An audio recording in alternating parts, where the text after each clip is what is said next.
Le journal de l'auto, dimanche 18 août 2019. Salut à toutes et à tous et soyez les bienvenus dans le journal de l'auto de ce dimanche 18 août 2019. Je suis ravi de vous retrouver. Le journal de l'auto, c'est l'émission qui vous résume l'actualité automobile en quelques minutes. Et on commence tout de suite avec les nouveautés de la semaine. Les nouveautés de la semaine.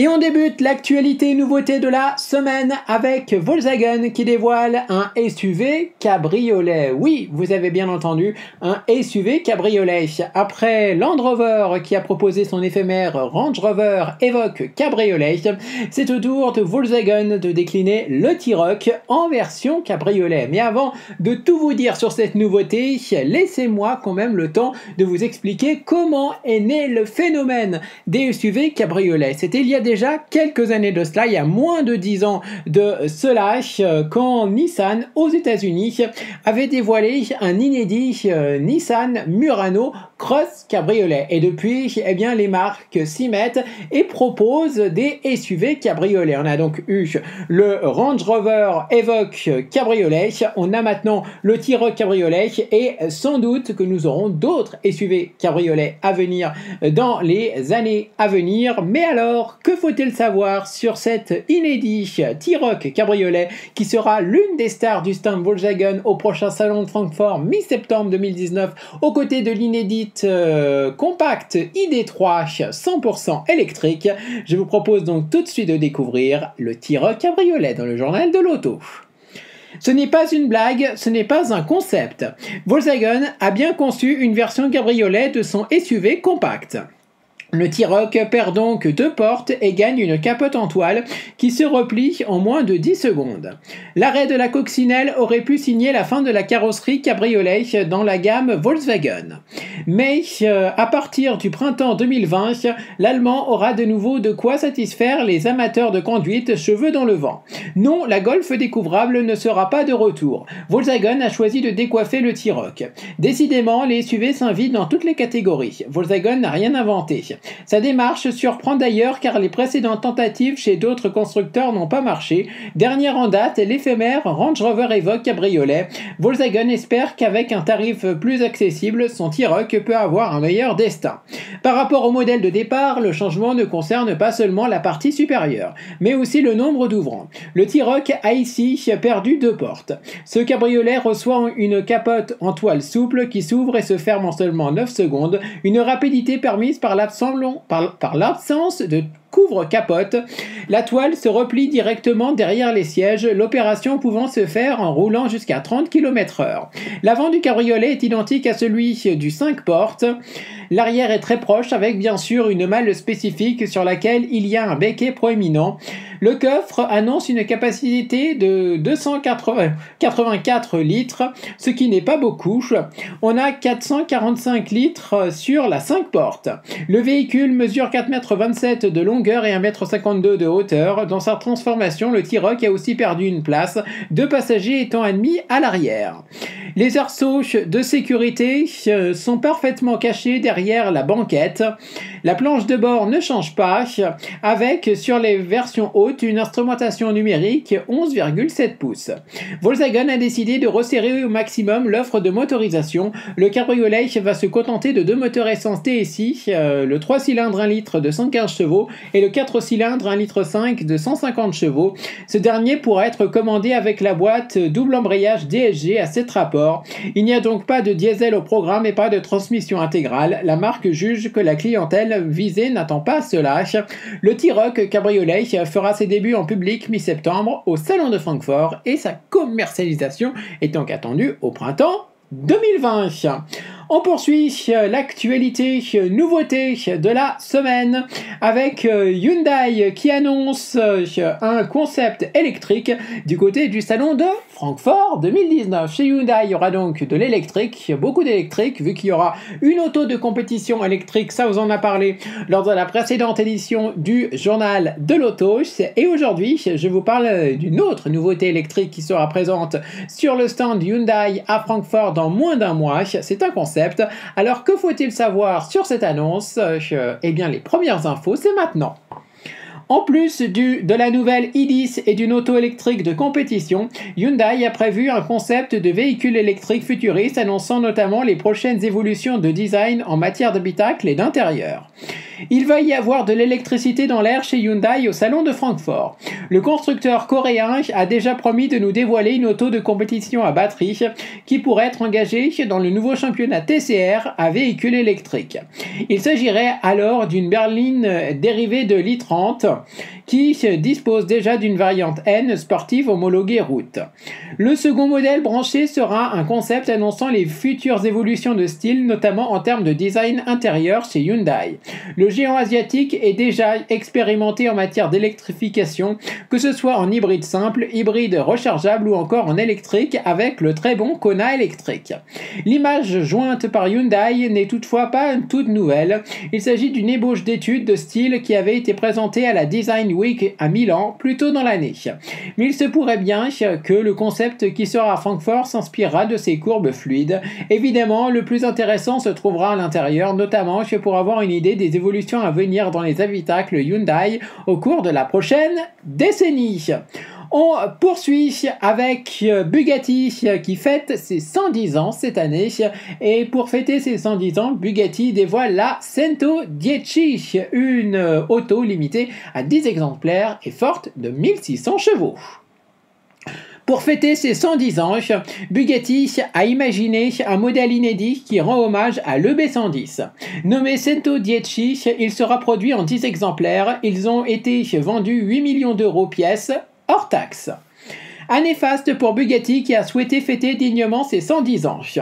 Après la voiture noire dévoilée en mars au salon de Genève, voici la 110 qui fait ses débuts à l'occasion du concours d'élégance de Pebble Beach en Californie. Si la voiture noire est un exemplaire unique, la 110 sera produite en 10 exemplaires. Ce modèle rend hommage à l'EB110, lancé en 1991 à l'occasion du 110e anniversaire de la naissance d'Ettore Bugatti. Clairement, le nom en italien est un clin d'œil aux origines italiennes du fondateur. Avec la 110, pas question de faire dans le néo-rétro pur et dur. Hashim Anchit, designer en chef chez Bugatti, explique: le défi consistait à ne pas s'inspirer du design de la voiture historique et à ne pas travailler uniquement de manière rétrospective. Nous souhaitions interpréter de manière moderne la ligne et la technologie de l'époque. Les clins d'œil à l'EB110 sont nombreux: petite calandre en fer à cheval, optique en hauteur, vitrage latéral dans la continuité du pare-brise avec dans le prolongement des entrées d'air. À l'arrière, le bandeau des feux de la 110 est une réinterprétation des feux et des fentes ovales de l'EB110. On retrouve un immense aileron. Le véhicule est présenté en blanc. Pour Stefan Winkelmann, patron de Bugatti, avec la peinture blanche de l'opération de communication, le contraste avec la voiture noire est frappant. Les deux voitures sont aux antipodes l'un de l'autre tout en étant complémentaires comme le yin et le yang. L'habitacle reste secret. Le modèle est sans surprise basé sur la Chiron. On retrouve dans les entrailles le W16 8 litres, mais la puissance est en hausse. Elle passe de 1500 à 1600 chevaux. Le 0 à 100 km/h est réalisé en 2,4 secondes. Il faut 6,1 secondes pour atteindre 200 km/h et 13,1 secondes pour être à 300 km/h. L'auto ne cherche toutefois pas à battre des records de vitesse de pointe. Elle est limitée à 380 km/h. La 110 veut proposer un peu plus d'agilité que la Chiron. Elle est d'ailleurs 20 kg plus légère. Évidemment, la petite production est déjà écoulée. Les quelques heureux élus ont dû débourser 8 millions d'euros hors taxe. Ils devront être patients pour avoir leur jouet, car il sera livré dans 2 ans. Le temps de terminer le développement de la voiture. On poursuit avec un nouveau moteur pour la BMW série 2 Active Tourer hybride. Un nouveau moteur qui promet plus d'autonomie pour cette version hybride rechargeable du monospace allemand. La 225xe, la version hybride rechargeable du monospace compact de BMW, reçoit une nouvelle batterie qui lui permet de gagner quelques kilomètres d'autonomie électrique. Restylé l'année dernière, le monospace de BMW continue d'évoluer. La version hybride rechargeable nommée 225xe Active Tourer reçoit une nouvelle batterie lithium-ion. Celle-ci a une plus grosse capacité passant de 7,7 à 10 kWh, mais elle ne prend pas de plus de place dans les entrailles de la voiture. Elle est placée sous la banquette arrière qui garde sa modularité 40-20-40. Forcément, l'autonomie en mode électrique y gagne avec jusqu'à 25% de gain. Selon la norme plus sévère WLTP, cette série 2 Active Tourer peut parcourir jusqu'à 53 km sans utiliser de sans-plomb. Cela permet d'annoncer de meilleures valeurs de consommation et d'émissions avec moins de 2 litres au 100 km et des rejets de CO2 compris entre 38 et 42 grammes par kilomètre, norme WLTP. Il faut 5 heures pour faire le plein sur une prise classique. Il faut 3h15 avec la Wallbox de BMW. Il n'y a pas de changement pour la partie mécanique. On retrouve à l'avant un 3 cylindres essence 1,5 litre de 136 chevaux associé à une boîte Steptronic 6 rapports et à l'arrière un bloc électrique de 88 chevaux. La puissance cumulée est de 224 chevaux. La voiture profite de 4 roues motrices, d'où le X dans son nom. Elle passe le 0 à 100 km/h en 6,7 secondes. On reste dans le monde de l'hybride avec Porsche qui dévoile ses Cayenne coupé et aussi le Cayenne tout court en version Turbo S e-Hybrid. Il fallait s'y attendre. La motorisation hybride rechargeable de la Panamera se retrouve enfin sous le capot du Cayenne, qui devient ainsi la variante la plus puissante de son histoire. Le V8 4 litres biturbo est associé à un moteur électrique pour 680 chevaux et 900 Nm. Avec la nouvelle norme environnementale qui entre en vigueur en Europe en 2020, 95 grammes par kilomètre de CO2 moyen à ne pas dépasser pour un constructeur, il va de soi que l'on devrait voir les hybrides rechargeables se multiplier. Une solution efficace pour une marque qui souhaite réduire facilement ses rejets en test d'homologation, et Porsche n'avait pas à chercher bien loin pour trouver ce genre de mécanique pour le Cayenne.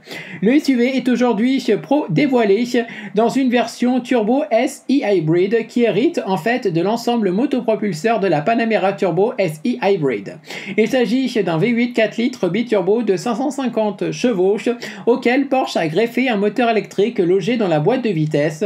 La puissance cumulée est de 680 chevaux et le couple est de 900 Nm, disponible quasiment dès le premier appui sur la pédale d'accélérateur. Mais malgré son poids dépassant allègrement les 2 tonnes, le Cayenne Turbo S e-Hybrid franchit les 100 km/h en seulement 3,8 secondes.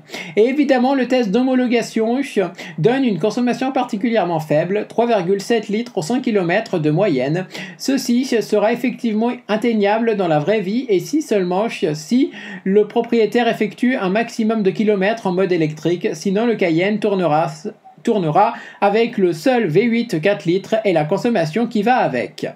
Cette mouture du Cayenne propose 40 km d'autonomie en mode électrique, ce qui devrait être suffisant pour couvrir de petits trajets quotidiens grâce aux batteries de 14,1 kWh, 6 heures de recharge sur prise domestique, 2,4 heures sur chargeur 7,2 kW. La vitesse maximale en mode électrique est tout de même limitée à 135 km/h pour préserver la charge. Porsche profite de la sortie du Cayenne pour confirmer l'arrivée d'une version hybride pour le Cayenne coupé, le e-Hybrid, et son moteur hybride de 462 chevaux avec une autonomie en mode électrique de 43 km. Notons enfin que cette version Turbo S e-Hybrid de 680 chevaux est également au catalogue du Cayenne coupé. On poursuit avec Peugeot qui lance une série spéciale X-Men pour la 508, mais pas de chance pour nous, vu qu'en fait elle est prévue uniquement pour la version chinoise de la 508, pas pour la version européenne. À l'occasion de la sortie du film X-Men Dark Phoenix, Peugeot a décidé de sortir une série limitée X-Men sur la base de la berline 508, commercialisée en version longue en Chine, une esthétique tout sauf discrète pour un modèle qui ne verra pas le jour en France. Les us et coutumes de la Chine peuvent parfois étonner l'Européen. Si ce dernier aime le classique, les couleurs discrètes et les modèles consensuels, la position de la Volkswagen Golf comme meilleure vente européenne en est la preuve, le chinois, lui, préfère le plus clinquant, le plus excentrique et les choses plus osées. C'est peut-être ce qui a convaincu Peugeot de réaliser cette étonnante série spéciale et limitée de la 508 sur le thème de X-Men. En Europe, la marque se serait contentée de quelques badges, de coques de rétroviseurs à la teinte spécifique ou de jantes noires, mais ici Peugeot ose l'énorme X sur les flancs et autour du logo 508 à l'avant. Rappelons que la 508 n'est commercialisée qu'avec des moteurs essence PureTech en Chine, et alors que sort cette 508 au look osé et radical, le constructeur au Lyon a annoncé dans le même temps des fermetures d'usines et de gros remaniements sociaux pour tenter d'éponger les pertes liées aux mauvais résultats de Peugeot en Chine. On poursuit avec Toyota qui confirme la Toyota Supra plus puissante et surtout une boîte manuelle qui sera oubliée. L'ingénieur en chef de la Toyota Supra, Tetsuya Tada, révèle que la firme japonaise prépare une ou des mécaniques plus puissantes pour le coupé. De quoi justifier le lancement de versions additionnelles. Le manager confirme par la même occasion l'abandon de l'idée d'une boîte manuelle pour le modèle. Nos confrères de la publication américaine Autoblog livrent en ligne des nouvelles très intéressantes à propos de l'avenir de la Toyota Supra. L'ingénieur en chef de la sportive Tetsuya Tada dévoile en effet des informations qui réjouiront et décevront à la fois les fans de conduite musclée. Le spécialiste indique en effet dans l'interview réalisée outre-Atlantique que les clients souhaitant piloter une Toyota avec boîte manuelle devront se tourner vers la GT86. Ces propos sous-entendent que l'intérêt était trop faible pour cette transmission. L'ingénieur se montrait effectivement ouvert à l'idée par le passé. Tetsuya ajoute en outre lors de l'échange que chaque nouvelle version de la Supra portera la barre de sa puissance plus haut. Comprenez par là que l'auto ne restera pas à ses 340 chevaux du lancement. Les bruits de couloir indiquent que la prochaine déclinaison affichera plus de 400 chevaux. Le catalogue propose actuellement de quoi s'alléger de 65 900 €. L'auto, développée en collaboration avec BMW, est produite sur les mêmes chaînes que le Z4 à Magnaster de Graz en Autriche, abat pour rappel le 0 à 100 km/h en 4,3 secondes grâce à son bloc 6 cylindres 3 litres turbo. C'était l'actualité nouveauté de la semaine dans le journal de l'auto. On passe au reste de l'actu. L'actualité automobile en bref.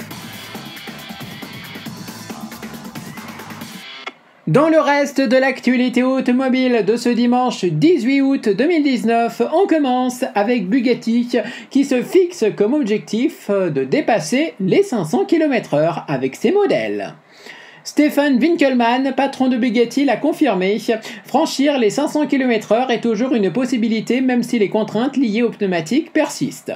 Même si Bugatti est ce qui se fait de plus exclusif et luxueux en matière d'automobile, la marque fait un peu comme les autres, suivre la tendance du marché, et celle-ci veut que les SUV et crossovers soient les véhicules les plus attractifs en matière de potentiel commercial. Bugatti l'a bien compris et Stefan Winkelmann, le patron de la marque, a confirmé qu'un SUV 3 portes grand luxe était déjà prêt en termes de design.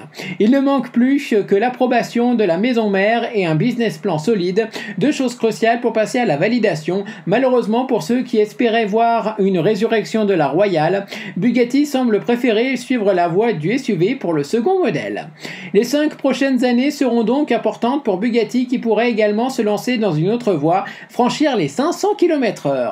Le patron a confirmé que c'était toujours une possibilité, au moins d'un point de vue mécanique, même si le W16 ne suffira plus et qu'il faudra un surplus de puissance avec une partie électrique pour arriver à briser la résistance de l'air à cette vitesse. La seule contrainte, comme à l'époque du passage aux 400 km/h, reste la même, les pneus. Une nouvelle mission pour Michelin ?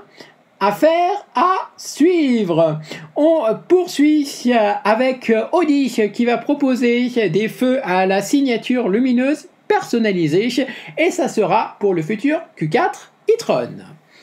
Avec l'avènement du feu intelligent, matriciel, LED, laser, De nouvelles possibilités s'offrent aux constructeurs, à commencer par Audi qui proposera sur le Q4 et pour la première fois une offre de personnalisation des feux avant et arrière avec signature lumineuse custom.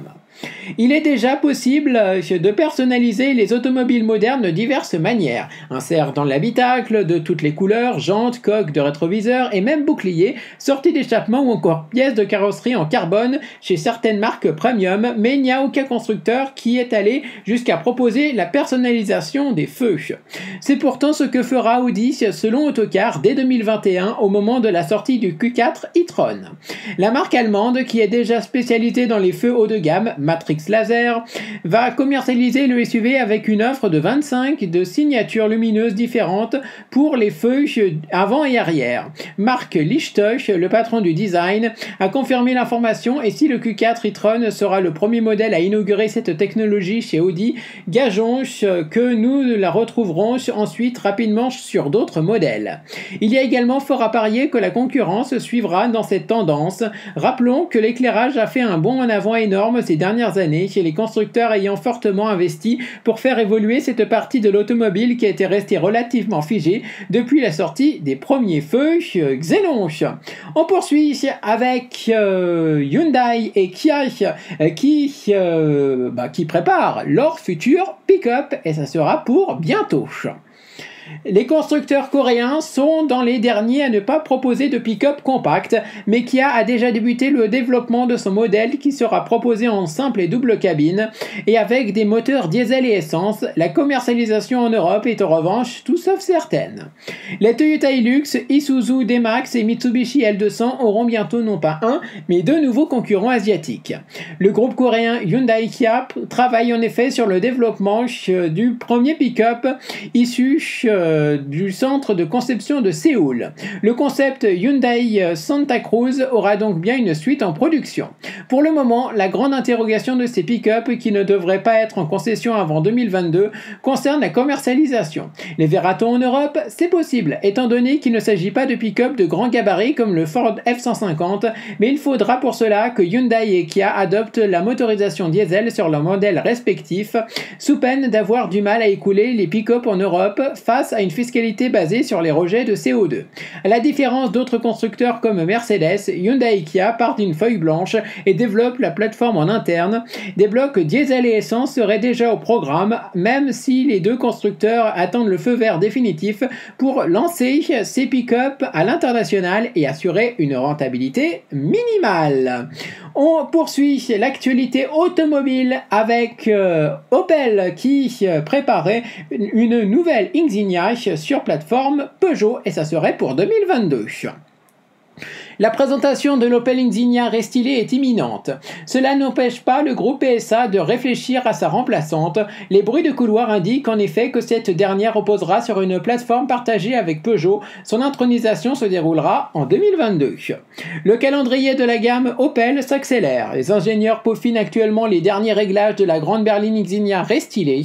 La suite est déjà prévue d'après nos confrères de la publication allemande Autobild avec une nouvelle génération exploitant sous sa carrosserie une plateforme exploitée aussi par Peugeot. L'équipe du design de la firme Blitz se chargera bien entendu de rendre la berline très différente de sa cousine frappée du Lion. Les rumeurs évoquent en outre l'arrivée d'une version shooting brake bien plus dans l'air du temps au sein de la gamme. L'Insignia reprendra par la même occasion des mécaniques Peugeot. Des blocs essence et diesel 1,5 litre et 2 litres sont attendus sous son capot. Une électrification de l'offre complétera l'ensemble. La troisième génération de l'Opel Insignia déboulera en 2022. La version restylée de la deuxième du nom débarquera quant à elle dans moins d'un an. On poursuit avec Toyota qui prépare une nouvelle version de son RAV4. C'est une version hybride rechargeable. Disponible uniquement en hybride simple, le RAV4 pourrait gagner une variante rechargeable qui lui permettrait de faire plusieurs dizaines de kilomètres en électrique.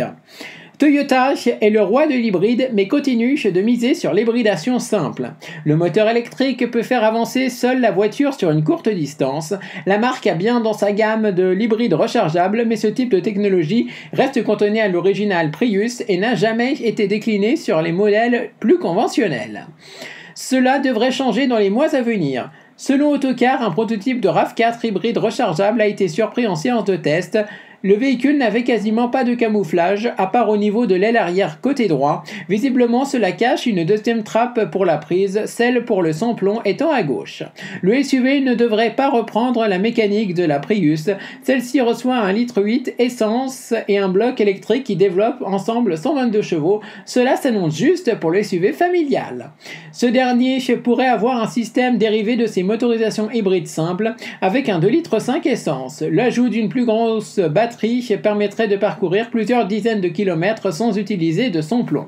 Toyota est donc sur le point de faire évoluer sa stratégie en matière de véhicules électrifiés, lui qui n'a jamais caché son manque d'intérêt pour les modèles à brancher, les moquant d'ailleurs dans ses publicités. Mais l'évolution des goûts de la clientèle, l'arrivée de nouveaux concurrents comme les SUV plug-in de PSA ou encore les normes et réglementations de plus en plus sévères le poussent à changer de position. Rendez-vous donc très bientôt, sans doute, pour découvrir ce RAV4 hybride rechargeable. On reste dans le monde du SUV maintenant avec Volvo qui prépare de nouveaux SUV. La firme nordique étirera prochainement son offre de véhicules surélevés. Le dirigeant du constructeur Volvo dévoile en effet qu'un SUV se positionnera sous le XC40, tandis qu'un autre fera office de porte-drapeau au-dessus du XC90. Volvo prépare deux nouveautés inédites pour la gamme de ses SUV. Le patron de la firme, Håkan Samuelsson, a confié à nos confrères de la publication anglaise Auto Express que ces modèles se positionneront sous le XC40 et au-dessus du XC90. L'objectif est de répondre à la demande du segment le plus en vogue dans le secteur automobile. Samuelsson déclare à ce sujet que l'objectif de Volvo était de se renforcer sans ajouter du volume. Nous sommes allés de l'avant en nous améliorant dans les segments où nous avions déjà une offre solide. Nous avons aujourd'hui les capacités de production permettant de nous développer davantage. Nous excluons pas l'idée d'ajouter des modèles surtout dans le segment porteur des SUV. Nous y réfléchissons maintenant. L'idée de lancer un SUV plus petit que ceux que nous avons aujourd'hui, mais aussi un plus grand, n'est pas à exclure. L'entrée de gamme des modèles surélevés se confrontera à Audi Q2 et Mini Countryman. L'appellation XC20 est attendue pour cette nouveauté. À l'opposé, le plus grand de l'offre prendra sans doute le nom de XC100. Les bruits de couloir indiquent que sa présentation se déroulera en 2022 avec une plateforme inédite capable de supporter des autos d'une longueur allant jusqu'à 5,5 mètres. Et on termine l'actualité automobile de ce dimanche 18 août 2019 avec l'actualité jeux vidéo et Electronic Arts a annoncé cette semaine un nouveau Need for Speed qui est prévu pour la fin d'année. Son nom, Need for Speed Heat. La célèbre saga de jeux de course Need for Speed va faire son grand retour en fin d'année. L'éditeur Electronic Arts annonce l'opus Heat avec un premier trailer qui rassemble les ingrédients habituels de la conduite virile en ville, du tuning et des forces de l'ordre pour recadrer les fuyards. Voilà le retour d'une saga mythique du jeu vidéo automobile. Need for Speed remet les néons sur les ailerons et les bas de caisse tuning pour vous séduire à nouveau avec un épisode baptisé Heat qui prend visiblement place en Floride aux États-Unis. La ville a été baptisée Palm City et rassemblera des concurrents en quête de vitesse de jour sur des épreuves officielles et de nuit lors d'affrontements illégaux auxquels viendront se mêler les traditionnelles forces de l'ordre composées d'engins toujours plus puissants et sportifs. Et oui, c'est le grand retour de la police dans Need for Speed pour le plus grand bonheur de ceux qui veulent jouer aux flics et rattraper les fuyards en Porsche, Chevrolet ou Mercedes AMG. Le but étant pour ces derniers de gagner des points de réputation afin de monter dans le classement, débloquer des pièces ou encore gagner de l'argent pour modifier les autos. En parlant de voitures, la liste complète n'est pas encore connue, mais pour ceux qui précommanderaient le jeu, il y a un petit bonus Mitsubishi Evolution X KS Edition pour la version classique et BMW i8 Coupé, la Mercedes C63 AMG Coupé et Chevrolet Corvette Grand Sport pour la Deluxe. Le jeu sortira le 8 novembre prochain sur PC, Xbox One et PS4. C'était l'actualité automobile de ce dimanche 18 août 2019. J'étais ravi d'avoir été avec vous. On se retrouve bien sûr très vite pour de nouvelles actualités automobiles. D'ici là, portez-vous bien. Continuez à commenter l'émission sur les réseaux sociaux avec le hashtag Le Journal de l'Auto. Moi, j'étais donc ravi d'avoir été avec vous et je vous retrouve très vite pour de nouvelles actus auto. Bye bye. Le Journal de l'Auto, dimanche 18 août 2019.